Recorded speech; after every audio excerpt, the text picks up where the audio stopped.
खबरों के सिलसिले को मजीद आगे बढ़ाते हुए आपको बताएं कि कराची हब रिवर रोड पर पुलिस मोबाइल और डंपर में हादसे के नतीजे में असिस्टेंट सब इंस्पेक्टर ASI जांबक हो गए, जबकि 3 एहलकार भी जख्मी हो गए। मजीद सूरत हाल से आगाह कर रहे हैं कराची से हमारे नुमाइंदे जुल्फकार अली।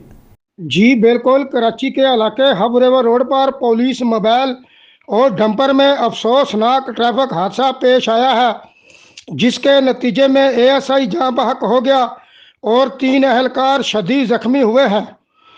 इस हवाले से पुलिस का कहना है कि हब रिवर रोड पर मवाश गोड पुल पर 15 मददगार की पुलिस मोबाइल कंप्लेन पर जा रही थी कि इससे आगे चलने वाले डंपर ने अचानक ब्रेक लगा दी, जिससे पुलिस मोबाइल ने डंपर को पीछे से टक्कर मार दी।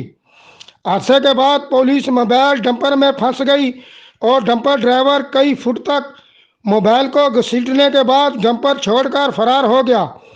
हादसे के नतीजे में मोबाइल में सवार 4 पुलिस एहलकार ASI इकबाल, कांस्टेबल एजाज मीर हसन और अब्दुल कयूम शदीद जख्मी हुए, जिन्हें सिविल अस्पताल मुंतकिल किया गया, जहां 50 साल ASI इकबाल दौरान इलाज दम तोड़ गया।